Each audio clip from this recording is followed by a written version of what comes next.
विशेष पाठशाला में। और जैसा कि आप लोगों को पता है कि अभी हम लोगों ने 2 दिन पहले वीडियो बनाई थी जिसमें मैंने आप लोगों को 25 या 30 से निबंध जो है इंपॉर्टेंट संभावित बताए थे। तो उसी क्रम में एक विशेष ऑफ़र के तहत जो है आए हैं, कुछ बच्चों के मैसेजेस भी आए हैं कि फ़ीस ज़्यादा है वगैरह, उन चीज़ों को लेके भी। तो एक छोटा सा वीडियो और एक सैम्पल निबंध भी आप लोगों को इस पर्टिकुलर वीडियो में दिखाने का प्रयास करेंगे। तो पहले तो वो टॉपिक बता दें और ऑफ़र क्या है ये बता देते हैं, और उसके बाद अगर आप लोग सैंपल निबंध देखना चाहते हैं तो उसको देख लीजिएगा। ये जो निबंध है, जो निबंध की श्रृंखला है ये पूरी, ये ध्यान रखिए कि यूपी पीसीएस मेंस 2022 का जो होने वाला है उसके लिए, आरओ का जो मेंस आपका होगा उसके लिए, ब्लॉक एजुकेशन ऑफिसर के मेंस के लिए, जीआईसी के मेंस के लिए, इन सभी के लिए ये इंपॉर्टेंट होगा निबंध, ठीक। क्योंकि एक साल तक जो भी घटनाक्रम होती है उसको ध्यान में रखते हैं, और कुछ ऐसे टॉपिक्स हैं जो हमेशा निबंध के रूप में यूपी पीएससी में पूछे जाते रहे हैं। तो उन्हीं निबंधों की श्रृंखला है ये। हालांकि मैं बता चुका हूँ, फिर भी एक बार फटाफट देख लीजिए जिसने ना देखा हो।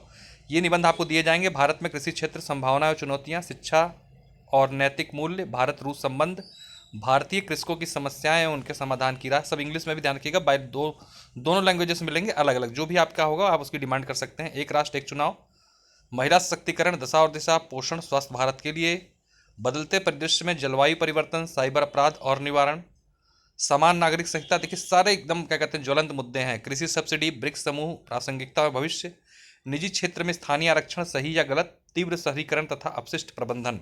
जो आज मॉडल निबंध रहेगा इसी पर रहेगा, मतलब कि rapid urbanisation and waste management पर, ठीक। कृत्रिम बुद्धिमत्ता, चुनौतियां, अनुप्रयोग, क्वांटम प्रौद्योगिकी, महत्व और अनुप्रयोग, भारत में स्टार्टअप के बढ़ते अवसर, चुनौतियों समाधान, ऑनलाइन शिक्षा, संभावनाएं चुनौतियां, भारत में चुनाव सुधार की अपरिहार्यता, राजनीति का अपराधीकरण, ठीक।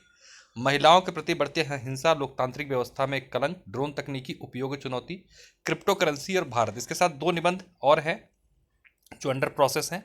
उसमें एक है हर घर तिरंगा अभियान और आज़ादी के 75 वर्ष पूर्ण, हमने क्या खोया क्या पाया, ठीक है। ये हम लोग 25 निबंध आपको उपलब्ध कराएंगे, और संभव हुआ तो 5 जो है वो निबंध भी आप लोग को उपलब्ध करा देंगे। जैसे कि जो परंपरागत होते हैं, शिक्षा समाज, शिक्षा साहित्य, साहित्य और समाज, इस तरीके वाले जो होते हैं एकदम ट्रेडिशनल, जो पार्ट 1 का पार्ट है, तो ये उपलब्ध कराएंगे। फिलहाल 25 तो ये है ही हैं जो आपको मिलेंगे। अब स्पेशल ऑफर क्या है, तो ऑफर देख लीजिए, बता दें आपको।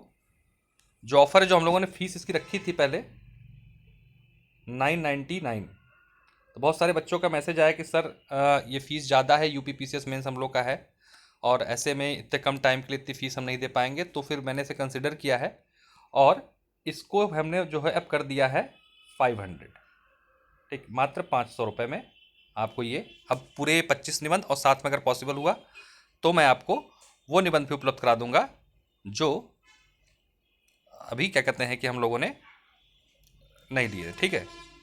मतलब 5 जो मैंने एक्स्ट्रा बताया आपको। तो ये हो गया। आपको करना क्या है, इस पर्टिकुलर नंबर पर आपको लिखना है, कॉन्टैक्ट नंबर 9911814588 पर व्हाट्सएप पे ऐसे। तो एक तो मॉडल आपको मैं इस वीडियो के माध्यम से देने जा रहा हूँ, उसको देख लीजिए आप लोग, और उसके बाद भी एज अ प्रूफ के रूप में वीडियो चाहिए, मतलब पीडीएफ फॉर्मेट में आपको चाहिए होगा अपना एग्जाम्पल, तो मैं आपको यही पीडीएफ भी शेयर कर दूंगा, आप इसे देख लीजिएगा। और इसकी फ़ीस जो है 500 रुपये कर दी गई है, तो आप इसको ले सकते हैं। लेकिन ध्यान रखिएगा ये अभी 25 निबंध जो यूपी पीसीएस मेंस है उससे पहले पहले तक के लिए ही है।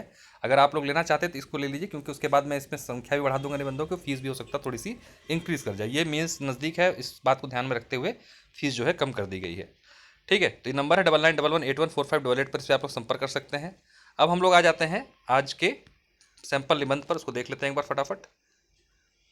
देखिए, तो तीव्र शहरीकरण तथा अपशिष्ट प्रबंधन। देखिए इस तरीके से कोटेशन आप जो है अपने एग्जाम में यूज करेंगे, अपने आप से बना सकते हैं आप। देखिए ये अपने आप से बनाएगी, लेकिन अच्छा है। हमने अंधाधुंध शहरीकरण को माना विकास, अब इन शहरों से न हो रहा अपशिष्टों का निकास, इन कंक्रीट के जंगलों की बुनियादी है कमजोर, इसलिए अब अपशिष्ट प्रबंधन पर दिया जा रहा है जोर, ठीक है। क्योंकि एक कोटेशन जरूरी है, आप इसको कर लें।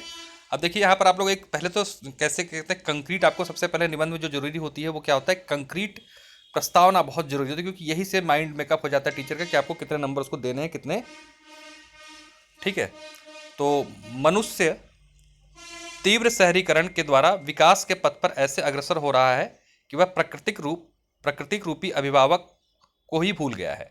उसने प्रकृति के जब उपवनों का विनाश कर निरंतर नए शहरों का निर्माण किया है।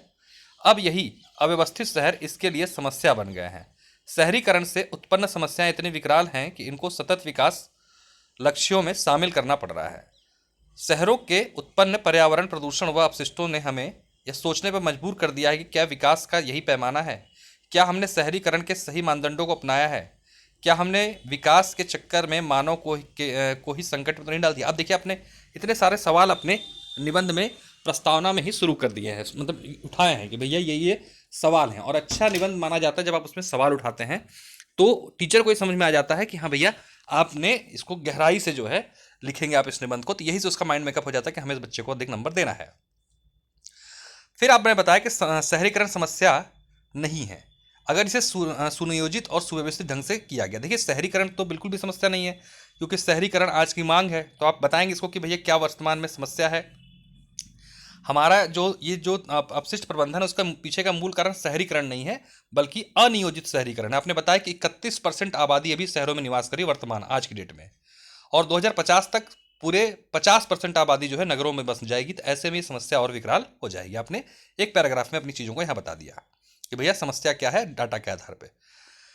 अब आप बता रहे हो इसमें कि भारत में तीव्र शहरीकरण से अपशिष्ट में बढ़ने के अनेक कारण है। भारत में ज़्यादातर शहरों का विकास बिना किसी पैमाने, बिना मानदंड या अव्यवस्थित ढंग से हुआ है।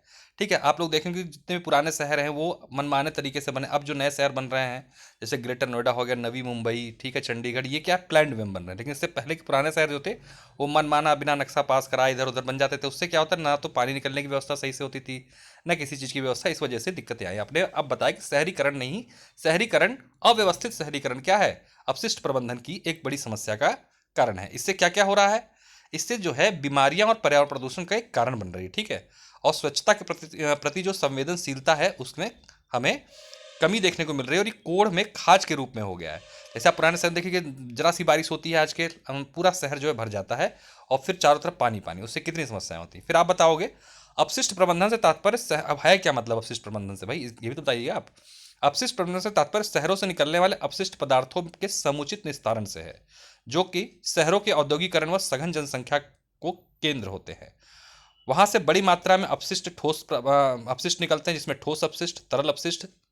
भारत में ज्यादातर शहरों में इन्हीं अपशिष्टों का प्रबंधन और उनका पुनर्चक्रण क्या है, एक बड़ी समस्या है। फिर आपने डाटा दिया, प्रेस सूचना ब्यूरो ने वर्ष 2018 की एक रिपोर्ट के अनुसार भारत में प्रतिदिन 70 मिलियन टन अपशिष्ट निकलता है। ठीक है, और भारत में अपशिष्ट प्रबंधन के संदर्भ में व्यापक चुनौतियां। सबसे बड़ी चुनौती कि निकलने वाले अपशिष्टों को कहां समायोजित किया जाए। लगभग 70 मिलियन टन के अपशिष्ट को कहीं भी स्थानांतरित करने की समस्या एक बहुत बड़ी समस्या है। इसका निवारण जो है आसान नहीं है। तो अब क्या करेंगे, भारत में इतने बड़े, अभी और समस्या गिनाएंगे आपकी, इतने बड़े पैमाने का पुनर्चक्रण की तकनीक भी हमारे पास नहीं है, 100% ट्रीटमेंट प्लांट भी हमारे पास अभी नहीं है। ठीक है, और इतने बड़े नगर विकास विभाग, निगर निगमों और नगर पालिका परिषदों के पास पर्याप्त धन, वाहन, पुनर्चक्रण यंत्रों और कार्यबल की अत्यधिक कमी है। ये समस्या है। इसकी वजह से क्या हो पा रहा है, हम इस कचरे को या अपशिष्ट को जो है सही से प्रबंधन इनका नहीं कर पा रहे हैं। आप समस्या बताएंगे। फिर आप आएंगे शहरीकरण के अपशिष्टों को सुनियोजित प्रबंधन हेतु निम्नलिखित कदम उठाए जाने की आवश्यकता है। अब आप बताएंगे क्या क्या किया जा सकता है। सब सर्वप्रथम अपशिष्टों के पुनर्चक्रण की तकनीक इन शहरों में लगाने की व्यवस्था होनी चाहिए, मतलब हर शहर में वो तकनीक होनी चाहिए। इससे एक तो पदार्थों का दोबारा प्रयोग हो सकेगा, दूसरे इससे ऊर्जा भी प्राप्त हो सकेगी। वर्तमान में कई ऐसे प्लांट लगाए जा रहे हैं जिससे अपशिष्ट से ऊर्जा बनाई जा रही है, यूपी में भी कई सारे हो चुके हैं। ठीक है, और लोगों को इस संदर्भ में प्रेरित किया जाना आवश्यक है कि अपशिष्टों को उचित स्थान पर ही डालें। अब देखते हैं नगर निगम गाड़ी आती है, सूखा कचरा, गीला कचरा, और बहुत सारे जो बॉक्स लगे रहते हैं उसमें लिखा रहता है कि इसमें आप इलेक्ट्रॉनिक उपकरण डालें, इसमें आप इस तरीके कचरा डालें। तो इस तरीके से लोगों को क्या करना है, प्रेरित करना है। ठीक, ये एक बड़ी समस्याओं का समाधान बन सकता है। ठीक है, और नगर पालिकाओं, नगर निगमों के संसाधन संपन्न बनाए जाने की अपरिहार्यता। ठीक है, इनको जिस तरीके की संस्थाएं हैं, इनको सुधारने की बहुत जरूरत है। यद्यपि सरकार अपशिष्ट प्रबंधन के क्षेत्र में सुधार, यहाँ पर सरकारी प्रयास आपने डाला, लगातार प्रयास कर रही है, और सरकार द्वारा अपशिष्ट प्रबंधन नीति 2016 लागू की गई है। इन नीतियों को ठोस अपशिष्ट का अलगाव अनिवार्य किया गया। सरकार द्वारा हाल ही में 1 जुलाई 2022 को सिंगल यूज प्लास्टिक से पर पूरे देश में प्रतिबंध लगा दिया, जिसका कि भारत में प्रतिवर्ष 15 मिलियन टन उत्पादन होता है। इसके अलावा स्वच्छ भारत मिशन शहरी के द्वारा काफ़ी हद तक तरल अपशिष्टों के शोधन का कार्य किया जा रहा है। अब आपने नया डाटा भी डाल दिया। ठीक है, सतत विकास लक्ष्य संख्या 11, जो कि स्थायी व सतत शहरों के विकास से संबंधित है, इसके अनुरूप नगरीय विकास मंत्रालय द्वारा रूपरेखा तैयार की जा रही है। निसंदेह, अब एक निष्कर्ष अच्छा होना चाहिए आपका, निसंदेह सरकारें अपने स्तर पर से अवशिष्ट प्रबंधन के संदर्भ में अनेक उपाय कर रही हैं। फिर भी समस्या तब तक पूर्णतः समाप्त नहीं होगी जब तक शहरों का विकास नियंत्रित व सुनियोजित तरीके से नहीं होता है। जनता व सरकार दोनों को शहरीकरण व अपशिष्ट प्रबंधन को समान स्तर से लेकर चलना होगा, जिससे शहरों की समावेशी विकास संभव हो सके। ठीक, तो ये हो गया आपका हिंदी वाला। अब फटाफट इंग्लिश वाले को मैं दिखा दूंगा बस आपको, बाकी आप लोगों को जिसको चाहिए होगा भाई वो आप लोग जो है इसको PDF मांग लीजिएगा मुझे। ठीक है, यहाँ इंग्लिश में कोटेशन नहीं, कोटेशन आप अपने स्तर पे कोई भी डाल सकते हैं। ये पूरा है इंग्लिश में, सेम उसी तरीके से ट्रांसलेटेड है मामला, दोनों को अलग अलग तरीके से बनाया गया है। आप इसको भी ले सकते हैं और अपना कर सकते हैं। तो ये एक छोटा सा वीडियो था। ठीक है, आप इसको देख सकते हैं, और आप लोग को जो नंबर दिया गया था इस नंबर पर आप व्हाट्सएप करेंगे तो आपको जो है सारी चीज़ें दे दी जाएंगी डिटेल। ये निबंध सारे हैं, और मैंने जैसे फिर से बता दे रहा हूँ आप लोगों को, इसकी फ़ीस जो है जो हम लोगों ने रखी थी 999, उसको घटा के 500 कर दी गई है। और ये लिमिटेड समय तक के लिए है, यानी कि PCS मेंस के जो बच्चे हैं उन लोग का काफ़ी वो था कि अभी बहुत कम टाइम है, इतने कम टाइम के लिए इतनी फ़ीस जो है सही नहीं, इस वजह से इस फीस को कम कर दिया गया है। तो आप लोग इस 9911814588 नंबर पर कांटेक्ट कर सकते हैं व्हाट्सएप पर, और सैंपल ले सकते हैं। और इसी पेमेंट भी अगर करनी है आपको तो इसी नंबर पे गूगल पे, फ़ोन पे, पेटीएम करना है और स्क्रीनशॉट शेयर करना है आपको। फिलहाल ये 25 जो मैंने बताया ये PDF सेंड कर दी जाएगी, और पॉसिबल हुआ तो 5 परंपरागत निबंध भी मैं जल्दी आप लोगों को शेयर कर दूंगा। 25 तो आपको तुरंत मिल जाएंगे। ठीक है, तो बहुत बहुत धन्यवाद, नमस्कार, फिर मिलते हैं नेक्स्ट वीडियो में। चैनल को सब्सक्राइब जरूर कर लीजिएगा। महत्वपूर्ण और ऑथेंटिक अपडेट्स साथ साथ एक शानदार कंटेंट के लिए चैनल आप लोग के बीच में है, इसको सब्सक्राइब जरूर करें। बहुत बहुत धन्यवाद, नमस्कार।